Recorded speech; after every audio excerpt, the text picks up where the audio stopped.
Welcome back to the 7th and final day of the Q Terminals Qatar Classic 2023. It's the moment we've all been waiting for. It is the women's final next, an all-Egyptian affair. First of all, we'll start with the world number 3. We know her as the Leopard. From Egypt, it's Hania El Hammamy! At first, I thought that this court would suit Sherbini. And I've spoken to Laura about it before the final. I was a little bit worried that this court is dead, which would suit her kind of squash. I mean, it was a strange one because it was the first real event that we were working together. I'd played Sherbini in the final there. It was part of my run to get to World No.1, so that must have been 2015. 10-9, championship ball. Massaro has carved herself a championship ball.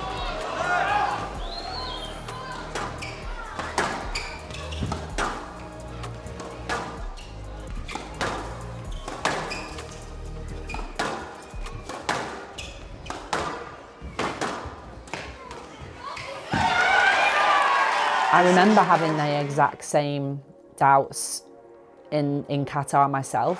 Massaro's done it. 11-9, Ashton Massaro, 3 games to 2. I just reminded her she will get more balls back on any court, whether it's cold or hot, than anybody else, and it will elevate her short game. Well, it's come down to the Q Terminals Qatar Classic women's final. We've got two massive names for you. Hania El Hammamy, former world number 2, number 3 seed from Egypt, taking on her compatriot, one of the greatest, if not the greatest squash players ever to play the women's game, Nour El Sherbini, world champion, world number 1 and number 2 seed. I didn't play Hania for a long time, and I think this played a little bit in the match. Oh, she's got it, she's got it! Oh, wow.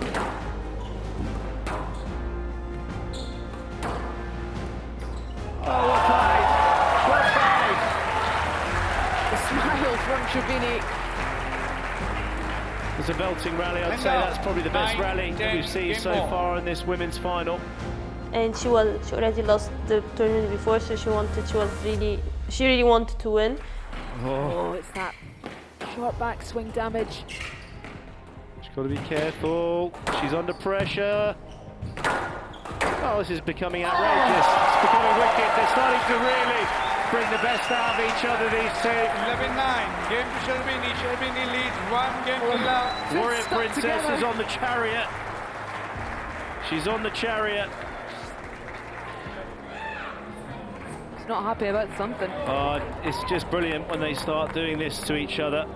So many classics over the years, and now we could have one here in Doha.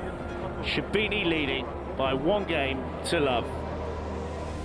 You see, all the players now trying to use like ex-top players, and I believe it's a good idea because they have experience, they've been through, situation in big tournaments, big moments. You have to take responsibilities, or you don't take, or you stay passive. You know what to do. The first thing that sticks out with that final was how the arousal level was absolutely perfect. She was aggressive and hungry, and you could see that there was tension in the body, but in a good way. The hungriness is always going to be there, but without it overspilling into kind of like any sort of desperation or anger or any of those sort of bad emotions that go with over arousal. Like when you work on the mental toughness, when you dig in a tough match, when you're injured and you go through the match and try to win, find solutions. You live like X amount of situations, you've been in World Open finals 1 time, 2 times, you win, you lose, how do you bounce back from this? How do you take it in the chin? What do you feed your brain to actually come back? So this is things maybe some of the coaches lived, they can maybe transfer, to their players, I believe. So maybe that's one of the reasons she wanted to work with me. Maybe had something to bring to her also in that part. Good pressure. El Hammamy resetting again. This could be trouble. Oh, she's under pressure. Good recovery for Sherbini.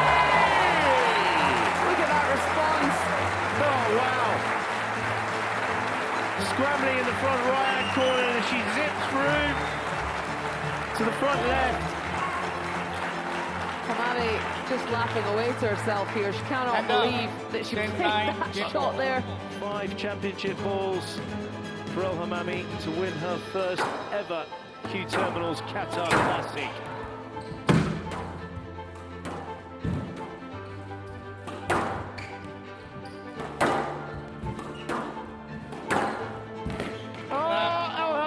Done it. She's taken the Q Terminals Qatar Classic 2023. What a bounce back from her. Very, very emotional for a lot of reasons, but finding form now in Qatar. It's been a tough start to the season for her. Hugely disappointed with her tournament in Paris.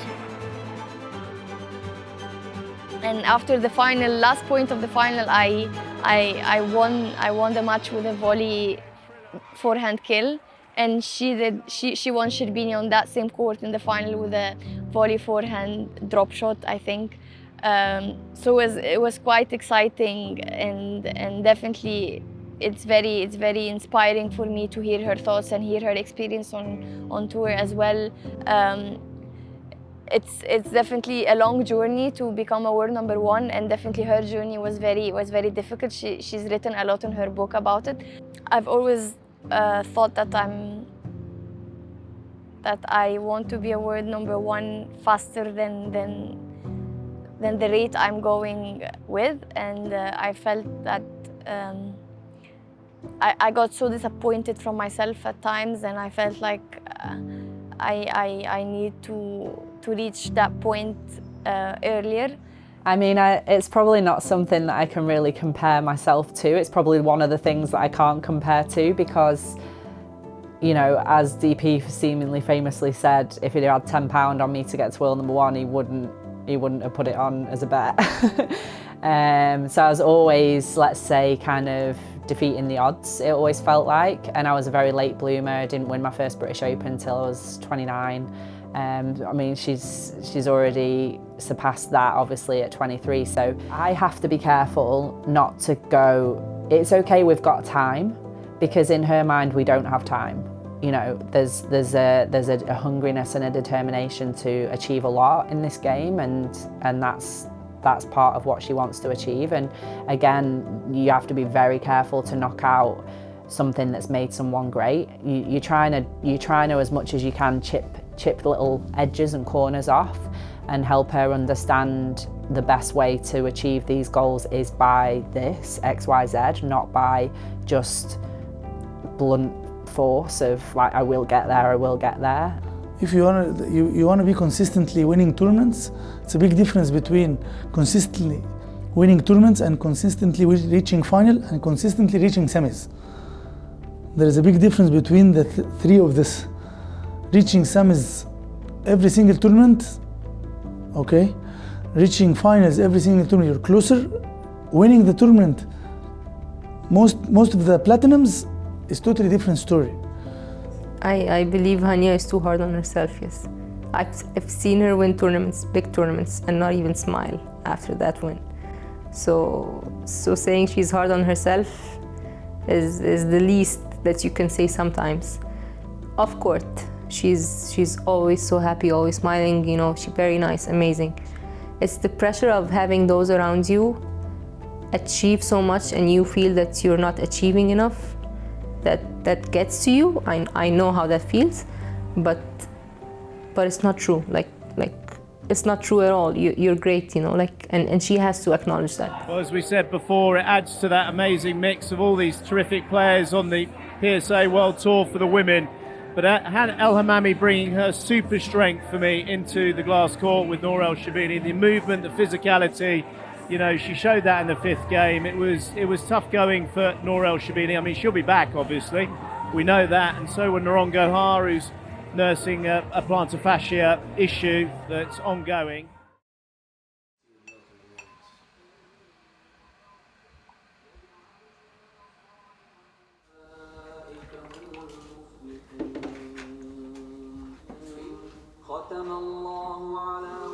like in our religion, like having dates in the morning, it's a good thing.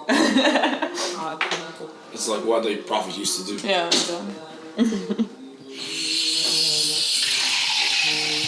And with coffee, it's amazing. Like dates in general, like dates with coffee, it's just amazing. Because usually before training, we don't really have time to do a proper breakfast, so we have these, and then when we come back, we have to eat breakfast. Me and Nour always fight because I tell her to take 3 and she only wants to. I'm actually hungry today, so I might take 3.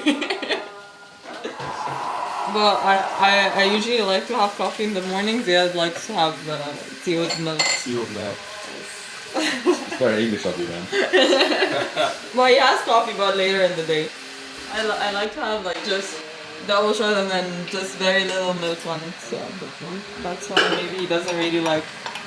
The thing that I would like to do in the morning is this. But he made you like a special request because usually he does this on a Friday. It's not the same. Like in Egypt, if you go like in anywhere, like it's normal, but here it's not that normal. So that's why we try to just keep it. That we always remind ourselves from where we come from, you know. That's not even هناك.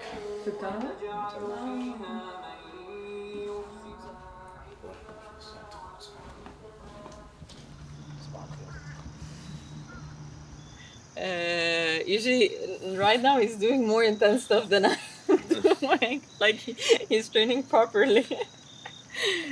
I'm trying. Yeah. The thing with Ziad is, I think he's super, like, he's talented in a way, like he doesn't need to do a lot of effort to get the thing done in a good way, but I need to work hard. She thinks she needs to work hard. I'm trying to convince her she doesn't need to.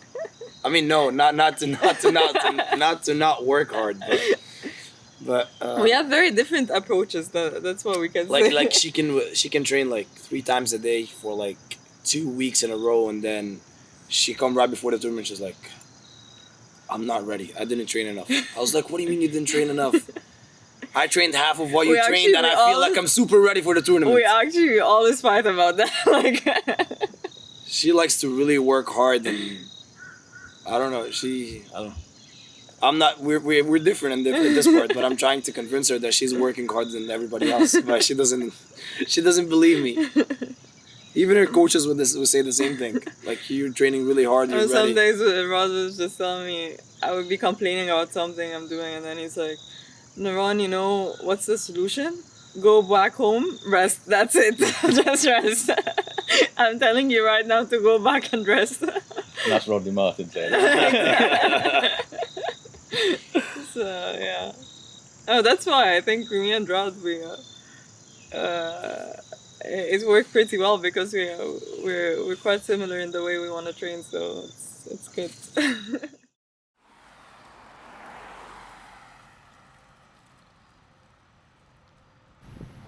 So I'm gonna go to Austria next week. Okay.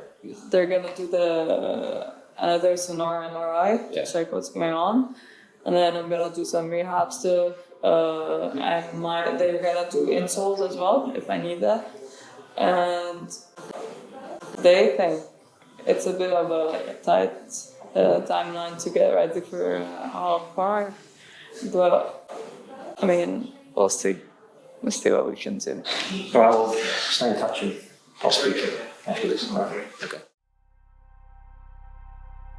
No, so technically it started at the British Open. I just had like some Achilles tendonitis. I did tear my plantar fascia in Paris, I think during my quarter-final match, and we didn't really know, so I kept on playing on it during the semis and the finals. For her to go and play in Paris the way she did was pretty phenomenal, where she really every morning at practice, you know, she was struggling to put a shoe on and put a foot on the ground. But she would just, okay, I'm playing tonight and I'm playing, that's what it is. And I think anybody that's had real plantar fasciitis or some real problem with the plantar fascia knows how painful that can be.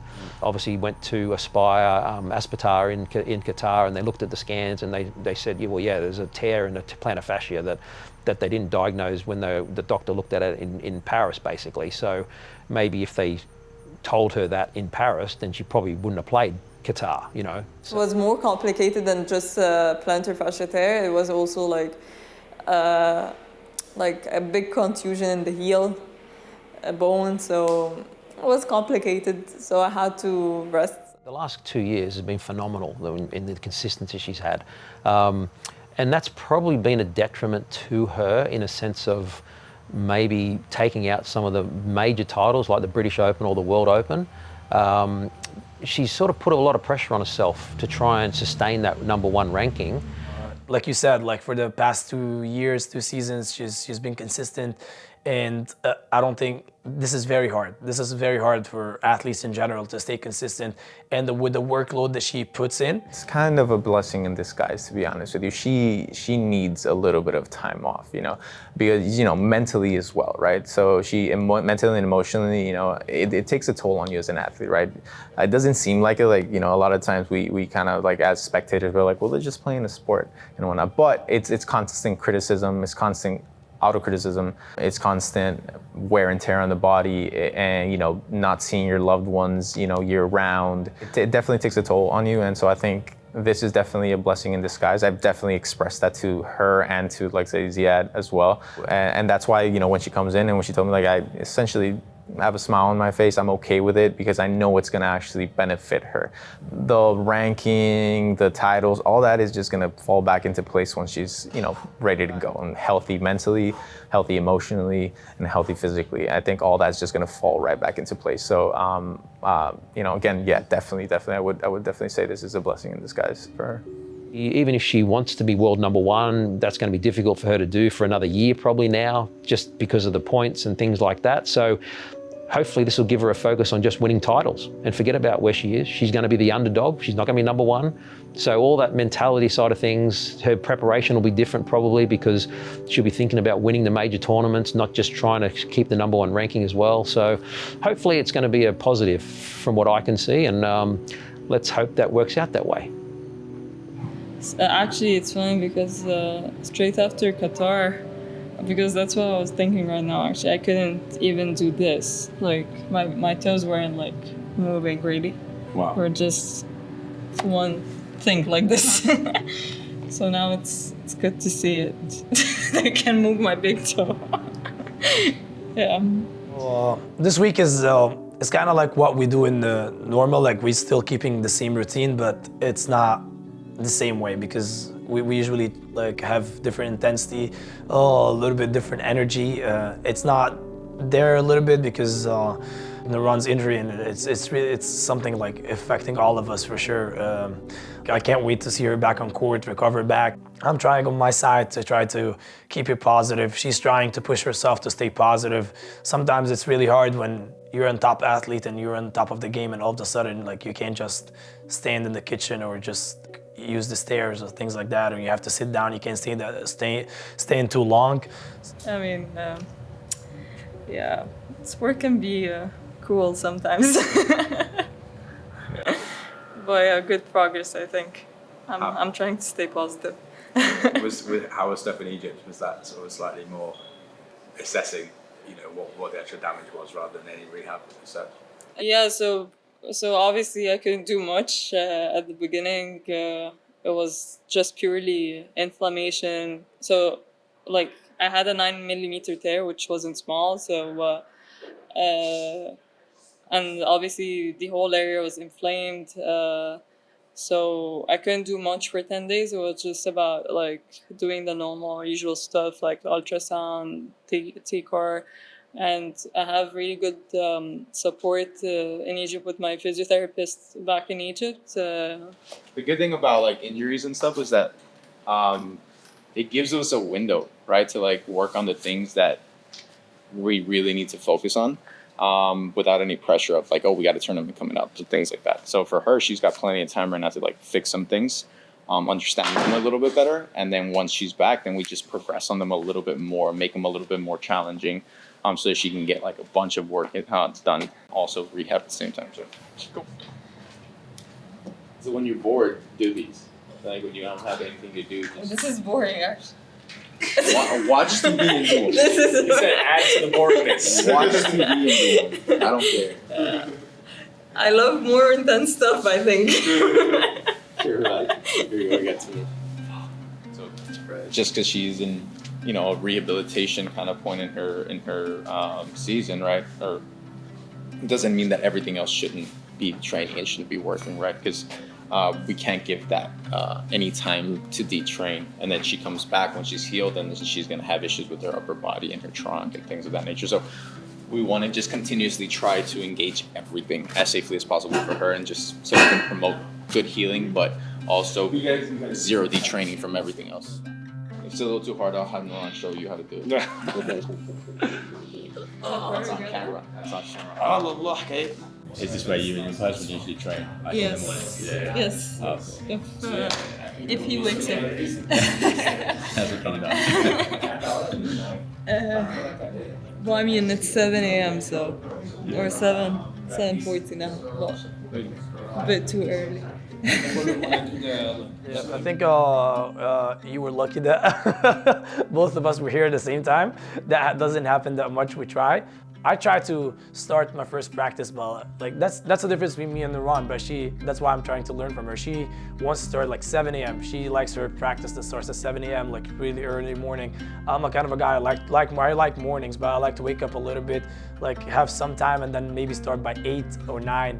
But now I'm starting 7 a.m. with her. So imagine you're putting a crazy schedule and another crazy schedule, but like in different timings and different time zones. And like I remember when I was playing the World Championships, he was in the Olympics in Tokyo, and I was in the US.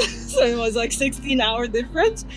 And we were talking, and we were like, so what happened yesterday? He's like, you mean today? And I was like, no, tomorrow. And we didn't even know which day we were talking about.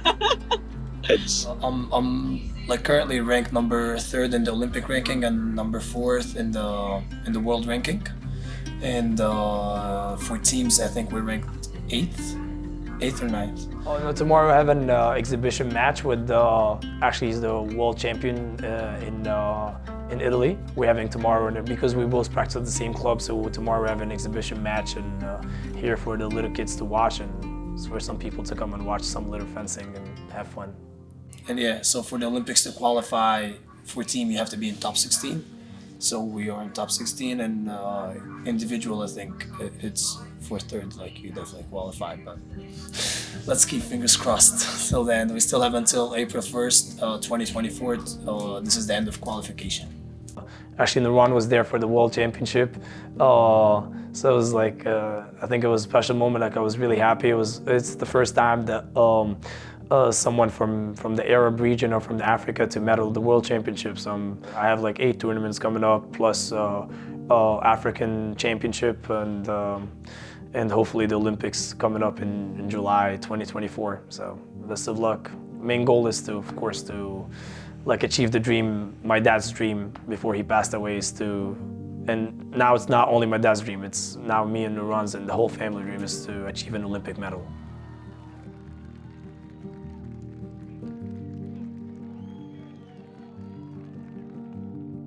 In sports news, cricket, flag, football, squash, lacrosse, baseball and softball, these are all set to become Olympic sports. Squash has made it to the Olympic stage after the sport was accepted for inclusion in the 2028 edition of the Games in Los Angeles.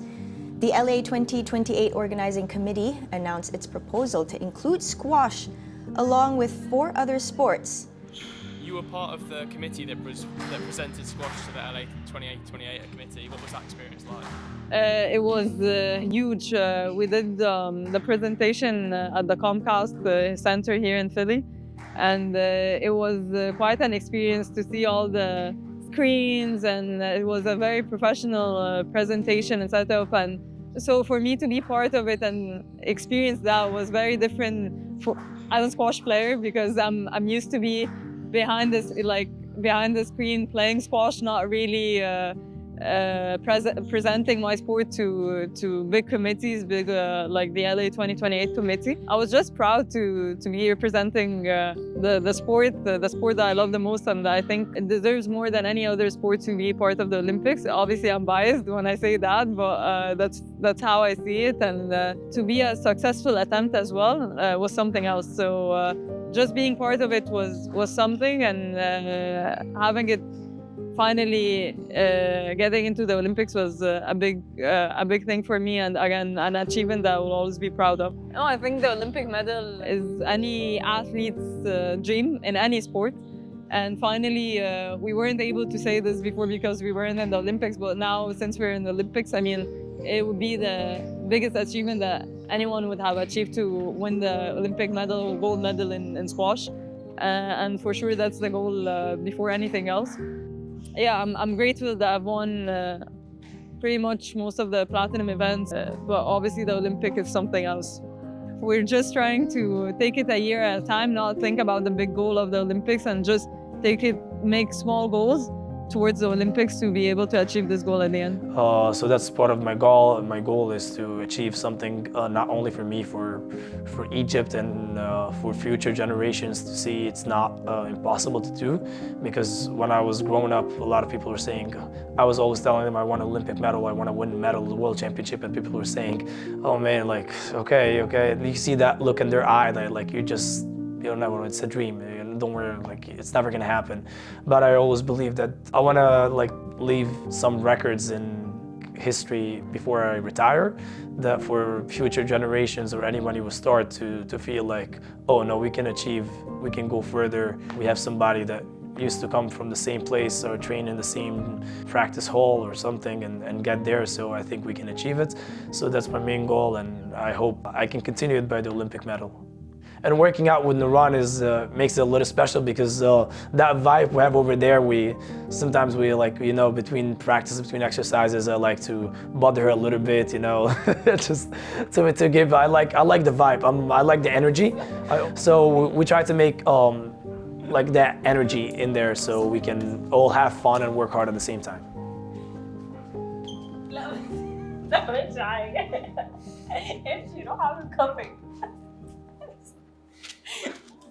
I think for sure, like a lot of people see her as fierce competitor, like a Terminator, all that good stuff, right? Like you see her on court and she has this like stare, like don't look at me, man. Like I'm gonna bring it to you, and then don't talk to me. I'm not your friend on court type of thing. But there's the whole different side to Nouran, which is really cool to see, So your shoulders right now? Oh yeah, very sore. Yeah. Yeah. Ooh. But as you're saying, actually, because I'm not playing, I feel like my shoulder is getting weaker. Yeah. It's like, so we gotta stay on top of it, right? She's a really nice person, and I think her biggest attribute is she does not let any of her success essentially, get in and fog her vision about who she is. معلش أنا آسفة، أصل أنا موبايلي بيعمل ريست، فما كانش راضي يفتح، كنت عندي فرانسيسكو داش وكده you're on TV right now actually. لا بس بتاع PSA فبيصوروني وانا بكلمك فبقول لك انت you're on TV right now. I do remember the first time I've seen a squash racket because I was at Naidi club with my dad. He was playing with his friends, like just for fun. And then I'm pretty sure it was his racket, so I have seen, and I was like, I took his racket and I started like just hitting the ball on the wall and then just running around, like a happy kid. When Nouran started playing squash, she was very slim, and many coaches started saying that she cannot play squash because she cannot hit the ball. And this was one of the main reasons that she's hitting the ball I mean, maybe very hard. And because she likes challenge, she likes to compete, she likes to have something and achieve it. I had Mohammed Medhat as a main coach, the first one, when I was maybe 10 years old, 11 years old. He was known for having a good technique, but also hitting the ball really hard. This was the secret, one of the secrets that's why she hit the ball very hard. So obviously Maadi Club was very famous and had a very good reputation in squash. It brought up amazing players such as Barada, Omar Bouloussi, Omnay Abdelawi, Karim Darwish, Amr Khalifa. A lot of World Junior champions and a lot of World No.1s and a lot of top players. These are the courts where I started playing. This one in particular is the one I spend most time on it, soloing, and my mom was sitting here or standing when she gets angry. And then sometimes she goes down. If she goes down, then I'm in trouble. I actually, I don't know, like, I feel very emotional right now, actually. Oh, it's just, feels like it was just yesterday, but it was actually 20 years ago. Less than 20. Yeah. When was the last time you and your mum came here together? Oh my God. Maybe when I was 12 years old, 11 years old. But we do come to Maadi, but we never came to the court together. Yeah, and she was the one, like, my dad obviously is the one who introduced me to the game, and he was always spending time with me. And actually on court as well, like, many people don't know this, but he used to hit with me until I was under 13 maybe, and he would be the one, like, feeding me before matches and stuff. My mom and my uncle were, like, table tennis champions. Like, my mom was Arab and African champion. My uncle went to the Olympics, and he was one of the legends of the game in table tennis. And there was a little bit arguing about if she can play table tennis or play squash. So I prefer to play squash because I want her a little bit to be a little bit tough, a little bit strong. Because I tried playing table tennis, but I think I wasn't that, like, it didn't really, like, attract me that much. Like, I was more into squash. I think with my dad was on this court, this one, court 2. Yeah. He was playing with his friends or someone, and I just jumped on court, and that was the court that I jumped on. Yeah. Obviously, you know, the US Open is coming up tomorrow. Why are you talking about that? Obviously, it's a particularly special tournament. Yes, very special. How difficult is it to have to miss that, especially being three-time? To be honest, if it was I mean, obviously missing a major is something hard, but missing the US Open for me was even harder, a harder decision to take because it has such a special place in my heart. I mean, being a three-time US Open champion back-to-back as well, and doing the same record and being the only one after Nicole to do this is something huge. So I had the chance actually to maybe, like, break the record and win a fourth title maybe. I was devastated, to be honest. I was trying to do everything to be able to play it, but I knew it was impossible. Like, I knew it was impossible to do it, and I would have put myself in a lot of trouble after that. So yeah, very, very sad to miss it, for sure. Well, unfortunately, in the women's event, Nouran Gohar having to pull out at the last minute due to a nasty plantar fascia tear. She could well be out, Lisa, until probably the early next year would be the wise decision. I think Rod Martin's advised her to maybe come back for Tournament of Champions. Gives a great opportunity for Hania El Hammamy to try and close that gap. Yeah, the gap is a little bit big. We saw a period of time where Hania El Hammamy was too desperate to get that World No.1 spot, number 2 spot as well, and our squash suffered as a result of it. So This is a chance. Nouran Gohar's not here. Maybe she's not going to be in the last platinum final of this year in Hong Kong either. And that would be a real opportunity for Hania El Hammamy to close that gap. Ladies and gentlemen, it is the night that we've all been waiting for. It is finals night here at the 2023 U.S. Open Squash Championships presented by Truist at the Arlen Specter U.S. Squash Center. Start with the women's final. We are guaranteed first-time U.S. Open champion.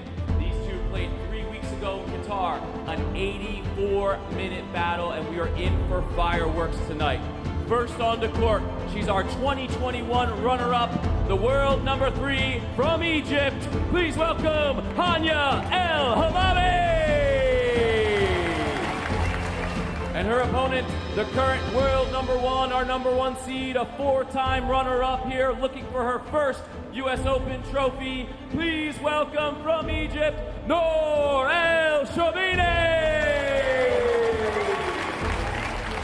Can she see that trophy?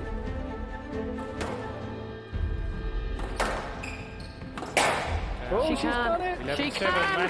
She has done it. She has done it. She has broken the back on that runner-up position. Bridesmaid for 4 times at this U.S. Open, but not tonight. Nour El Sherbini is the new U.S. Open champion, and in what style did she win this title tonight?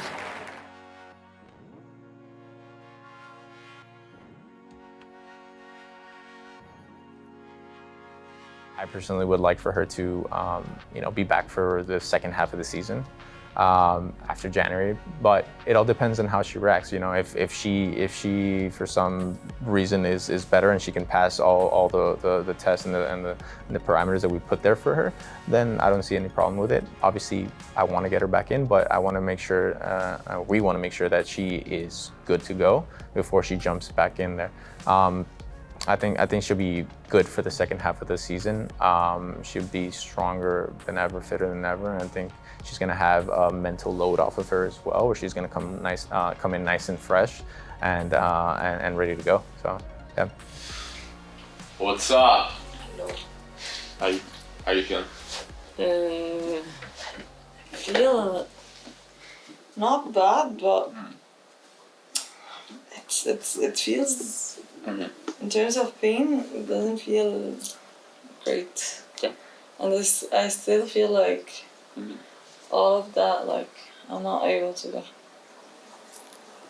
I'm feeling maybe because I'm using my toes more, like. Yeah, for sure. But I don't know if it's that or what. I don't know. Or what? I think it doesn't feel great. That's. Yeah. I think I ran out of the thin needles, so I gotta use a real thick one. Oh, needles. Just freaking out. Oh, it's gonna be in my comp, right? Huh? You're gonna play in my comp? Yeah, maybe a couple months. No. You're not, right? You're not gonna put you're not gonna put in the foot. No. No, seriously. Yeah. No, seriously. I'm serious. No, you guys don't know how painful it is when it's on the foot. No, it is, Francisco, it's one of the worst spots. Like, you're lying. I can't wait to retire to just stop, suffering that. That's the only reason, right? Yeah, I think so. I'm using the thin ones too, which is fine. Yeah, it doesn't get out the thin ones very often. Huh? You don't get out the thin ones very often. No, it means that I'm a very special person. I'm being nice to you right now. Yeah, I know. He doesn't know how to be nice. See?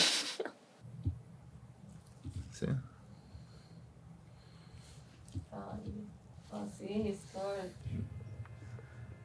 Oh. It's a tactic. Yeah.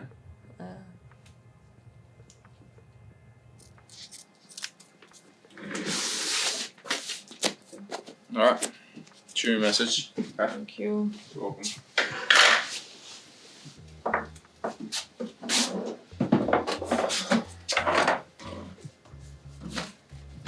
Maybe I should needle your foot so you stay off of it a little. Huh? I said maybe I should needle your foot so you stay off of it a little.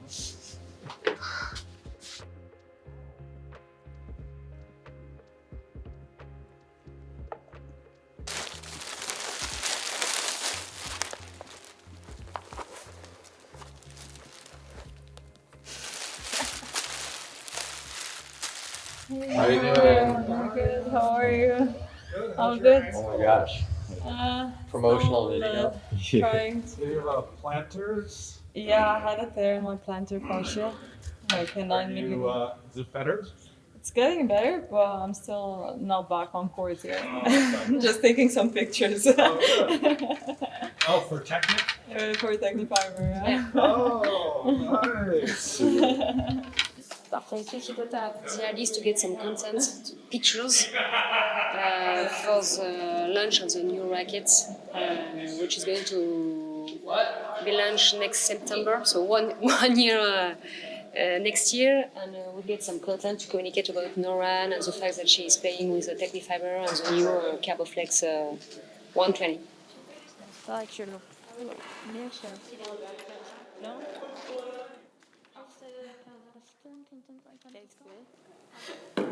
Avec la raquette. En regardant un peu par là et en mode ce que tu peux faire quoi. Regarde un peu vers le haut. I'm just taking my time to. I'm not rushing to be back on court. I want to be healthy. I want to be pain-free. I wanna compete on the highest level and on the level that I'm happy to compete at. And it was perfect because you are here, so for the documentary it's good content, you know. I was saying it was like pure chance, you know, like it wasn't planned at all. I'm just glad that the season just started, like, and hopefully it's not gonna take a lot of time, and I'm not gonna miss a lot of tournaments, hopefully.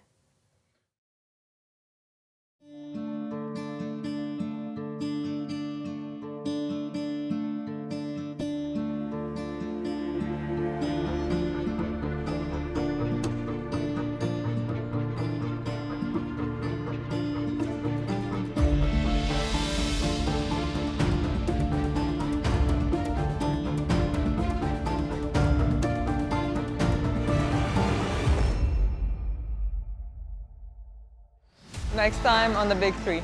Hi, I'm Hania El Hammamy. I'm currently ranked number 3 in the world. Oh, she's done it! She's done it! Hania El Hammamy has defied the odds here. The 19-year-old has beaten the 4-time world champion Nour El Sherbini to claim her first platinum title. Oh, the left has done it. She's done it. It's unbelievable. 3 games to do. What a comeback from her. Gohar looks completely and utterly stunned. 11-9, 11-4. The trophy there. And let's hear it once again for your Al British Open champion, Hania El Hammamy. Oh, she's done it. Oh, my word, she's done it. 11-9. Match to Hammamy. Hania El Hammamy is down on her knees. 15-13, 9-11, 11-3, That's what it's taken. 11-9. Sherbini so gracious in defeat there.